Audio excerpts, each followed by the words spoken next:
ষোড়শ অধ্যায় শ্রীমদ্ ভাগবত গীতা দৈবাসুর সম্পদ বিভাগ যোগ।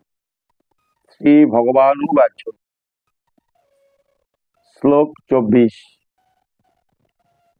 শ্রী ভগবান বলিলেন, হে অর্জুন, নির্ভীক হওয়া, মনের পবিত্রতা, জ্ঞান ও যোগে নিষ্ঠা, দানে প্রবৃত্তি, ইন্দ্রিয় সংযম, যজ্ঞক্রিয়া, করণ, বেদপাঠ, তপস্যা, সরলতা, অহিংসা, সত্যবাদিতা, ক্রোধ শূন্যতা, ত্যাগে প্রভৃতি, শান্ত ভাব, লোভহীনতা, সর্বজীবে দয়া, লজ্জা, নর্মতা, অচপলতা, তেজ, ক্ষমা, ধৈর্য, শুদ্ধি, শৌচ, অদ্রোহ, কাহারও গোপনে ক্ষতি না করা, নিজেকে অতি বড় মনে না করা, এই সব গুণ যাহার মধ্যে তিনি সাত্ত্বিক গুণ সম্পন্ন। শ্রী ভগবান অর্জুনকে বললেন, হে অর্জুন, নির্ভীক হওয়া, মনের পবিত্রতা, জ্ঞান ও যোগে নিষ্ঠা। সদা সর্বদাই ভগবান আমাদেরকে কি বলছেন, যে তোমরা নির্ভীক হও বা মনের থেকে পবিত্রতা জিনিস বজায় রাখো, মনকে সদা সর্বদাই পবিত্র রাখো এবং ক্রোধ ত্যাগ করো, শান্তভাবে থাকো, লোভহীনতা, লোভ করো না, সর্বজীবকে দয়া করো, লজ্জা, নবচলতা, ক্ষমা, ধৈর্য, শুদ্ধি, ওচ, এইসব জিনিস তুমি ব্যবহার করো, আর কাহারও গোপনে কোনো ক্ষতি করার চেষ্টা করো না। এইসব গুণ যাহার মধ্যে আছে তারাই সাত্ত্বিক গুণ সম্পন্ন। হে অর্জুন, যে ব্যক্তি আসরিক ভাব লইয়া জন্মগ্রহণ করে, সেই স্বভাব নিষ্ঠুরতা, ক্রোধ, দম্ভ, দর্প, অভিমান ও অজ্ঞানতা, এই সমস্ত ভাব লইয়া জন্মে। যারা আসরিক অসুর ভাবে জন্মগ্রহণ করে, দেখুন তাদের ভাব নিষ্ঠুর, তাদের ভিতরে কোনো মায়া দয়া নেই, ক্রোধ, দম্ভ, সবসময় ক্রোধ থাকবে, দম্ভ, অহংকার থাকবে, সবসময় অহংকার, অভিমান, না জানি আমি কত বড়, আমি ধনী, আমি মানি, এইসব ধরনের ভাব যাদের, তারা হচ্ছে আসুর ব্যক্তিরা, আসরিক ব্যক্তি। দৈব স্বভাব জাতের মুক্তি আর আসুর স্বভাব জাতের সংসার বন্ধন মাত্র।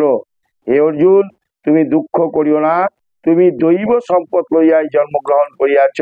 শ্রীকৃষ্ণ ভগবান অর্জুনকে বলছে, অর্জুন, তুমি দৈব স্বভাবজাত মুক্তি, তুমি দৈব স্বভাবজাত যাদের হয় তারা মুক্তি পায়, এবং আসুর জ্ঞান স্বভাবের যারা হয় তারা সংসারে বন্ধন হয়ে থাকে। হে অর্জুন, এই জীবলোকে দৈব আসুর নামে দুই প্রকার জীব সৃষ্টি হইয়াছে। দৈব সৃষ্টির কথা সব বিস্তার করিয়া বহু বলিয়াছি, এখন আসুর সৃষ্টির কথা তোমায় বলিতেছি, শোনো। যাহারা আসুর স্বভাবের, তাহারা ধর্ম আর অধর্ম যে কি তাহা জানে না, তাহাদের মধ্যে পবিত্রতা ও সদাচার বা সত্য কিছু থাকে না। যারা অসুর স্বভাবের, তারা ধর্মকে মানবে না। কেউ যদি ধর্মপথে যায়, তাকে ধর্ম করতে দেবে না, তাকে বাধা দিয়ে আটকাবে। এইসব ধরনের লোক যারা, তারা হচ্ছে আসুর স্বভাবে, অসুর, তাদের কোনো ধর্মই মানে না, নিজেকে নিজে বড় মনে করে, যেটা মনে করে সেটাই, ওর যেটা ভালো লাগে ওইটাই করে, অন্য কেউকে ভালো দেখতে পারে না, ভালো খাইতে দেখতে পারে না, ভালো চলতে দেখতে পারে না। এইসব ধরনের লোক যারা, তারা অসুর স্বভাবের। তাহারা বলে যে এই জগৎ মিথ্যা, ইহার কোনো ধর্ম বা অধর্ম নাই, কোনো ঈশ্বর নাই, স্ত্রী পুরুষের মিলনে ইহাই সৃষ্টি হইয়াছে।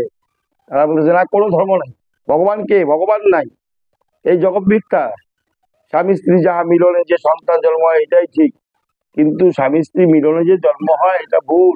কারণ যেখানে পরম দয়াল অনাদি গোবিন্দ বীজ রূপে না যায়, সে কোনোদিনও জন্ম দিতে পারে না বা সৃষ্টি করতে পারে না।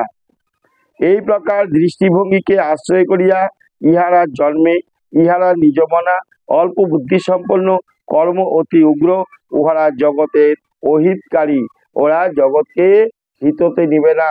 অহিত যেখানে অমঙ্গল হয় সেটাই ওরা বেশি দেখবে, মঙ্গলের কাছে যাবে না, অমঙ্গলের চিন্তাই সদা সর্বদাই করবে।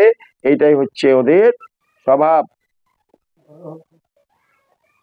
ইহাদের কামনা পূর্ণ হইবার নহে, ইহারা নিজেকে বড় বলিয়া বুদ্ধির গর্ব করে, ইহারা বহির বসে অসৎ কর্মে প্রবৃত্তি হইয়া নানা অসুচিতে অবস্থান করে। ইহাদের কামনা কোনোদিন পূর্ণ হবে না, যতই কিছু করুক এদের কামনা বাসনা থেকেই যাবে। এরা কোনোদিনও মনে শান্তি পাবে না, কি আজকে এটা করছি, কালকে ওইটা করব, পরশু ওইটা করবো, তরশু ওইটা করবো। এইটাই হচ্ছে এদের ভাব বা ওদের স্বভাব। মরণ কাল অবধি ইহারা কাম চিন্তায় ডুবিয়া থাকে, ইহারা কাম ভোগেই সার বস্তু ভাবিয়া থাকে। শত শত সদাই ইহাদের আবদ্ধ করিয়া রাখে, কাম ও ক্রোধের অধীন হইয়া ইহারা নিজের সুখ ভোগের আশায় অন্যায় পথে অর্থ সঞ্চয়ে মন দিয়া থাকে। এরা মরণকাল অবধি কাম চিন্তায় ডুবিয়া থাকে, কারণ এদের আর কোনো লিপ্সা নাই, এদের আর কোনো কিচ্ছু নাই। এরা খালি কি চায়? লোভ, লোভে পরিপূর্ণ। ক্রোধ, ক্রোধের অধীন হইয়া, ক্রোধ এদের ভিতরে সদা সর্বদা ক্রোধ। সুখে ভোগ ভোগে আশায় অন্যায় পথে অর্থ সঞ্চয় মন দিয়ে থাকে। সুখের জন্য অর্থ কিভাবে আসবে? চুরি করবে, ডাকাতি করবে, গুন্ডামি করবে, ছিনতাই করবে, এইটাই হচ্ছে স্বভাব। হ্যাঁ, যেখানে কুসঙ্গ হবে সেখানে দৌড়াবে। আসল লোকের ব্যক্তিদের এই ভাব। এটাই শ্রীকৃষ্ণ ভগবান অর্জুনকে জ্ঞান উপদেশ দিচ্ছে। ইহারা অর্থ সর্বস্ব বলিয়া ভাবে,